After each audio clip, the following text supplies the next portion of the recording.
Chapter 113. The Forge.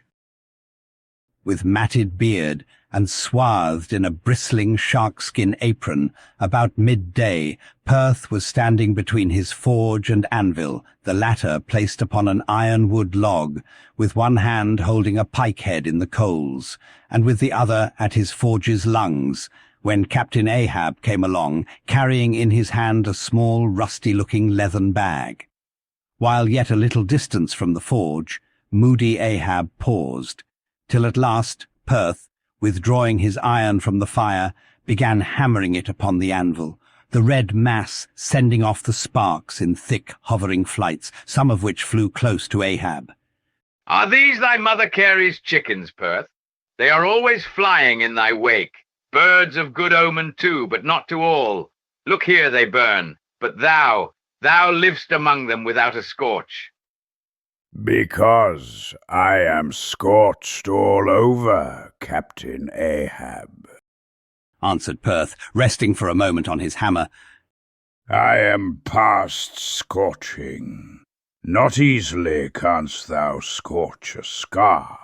Well, no more. Thy shrunk voice sounds too calmly, sanely woeful to me. In no paradise myself, I am impatient of all misery in others that is not mad. Thou shouldst go mad, blacksmith. Say, why dost thou not go mad? How canst thou endure without being mad? Do the heavens yet hate thee that thou canst not go mad? What wert thou making there? "Welding an old pike-head, sir. There were seams and dents in it." And canst thou make it all smooth again, blacksmith, after such hard usage as it had? "I think so, sir." And I suppose thou canst smooth almost any seams and dents, never mind how hard the metal, blacksmith?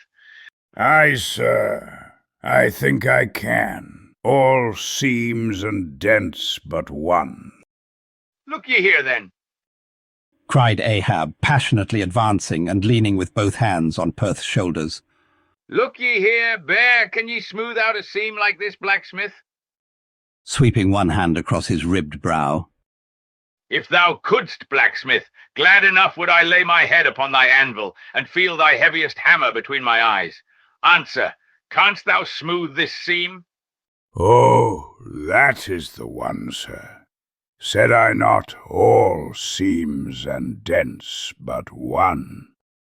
"Aye, blacksmith, it is the one. Aye, man, it is unsmoothable. For though thou only seest it here in my flesh, it has worked down into the bone of my skull. That is all wrinkles. But away with child's play. No more gaffs and pikes today. Look ye here," jingling the leathern bag as if it were full of gold coins.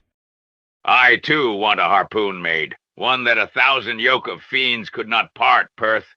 Something that will stick in a whale like his own fin bone. There's the stuff." Flinging the pouch upon the anvil. "Look ye, blacksmith, these are the gathered nail stubs of the steel shoes of racing horses." "Horseshoe stubs, sir? Why, Captain Ahab, thou hast here then the best and stubbornest stuff we blacksmiths ever work." "I know it, old man. These stubs will weld together like glue from the melted bones of murderers. Quick, forge me the harpoon, and forge me first 12 rods for its shank, then wind and twist and hammer these 12 together like the yarns and strands of a tow line. Quick, I'll blow the fire." When at last the 12 rods were made, Ahab tried them one by spiraling them with his own hand, round a long, heavy iron bolt. "A flaw!" Rejecting the last one. "Work that over again, Perth." This done, Perth was about to begin welding the 12 into one, when Ahab stayed his hand and said he would weld his own iron. As then, with regular gasping hems, he hammered on the anvil, Perth passing to him the glowing rods, one after the other, and the hard-pressed forge shooting up its intense, straight flame, the Parsee passed silently, and bowing over his head towards the fire, seemed invoking some curse or some blessing on the toil. But as Ahab looked up, he slid aside. "What's that bunch of lucifers dodging about there for?" muttered Stubb, looking on from the forecastle. That Parsi smells fire like a fusee, and smells of it himself like a hot musket's powder pan.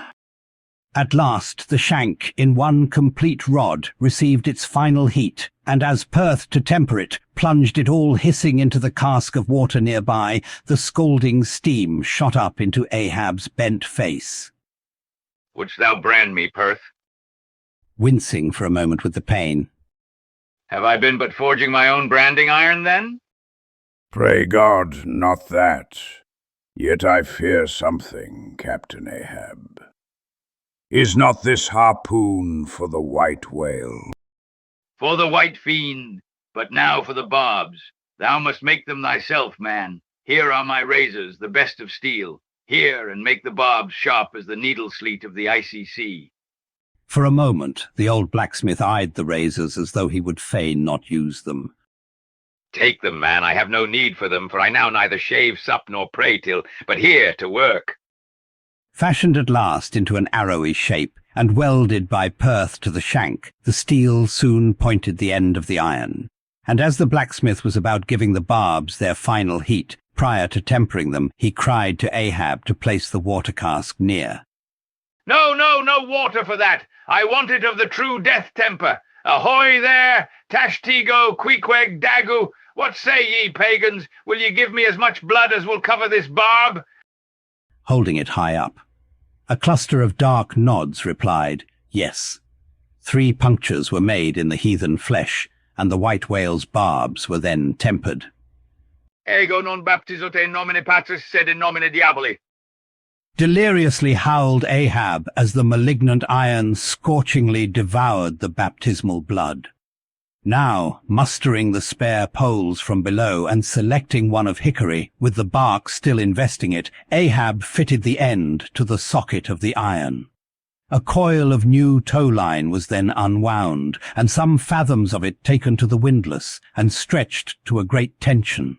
Pressing his foot upon it till the rope hummed like a harp string, then eagerly bending over it, and seeing no strandings, Ahab exclaimed, Good, and now for the seizings.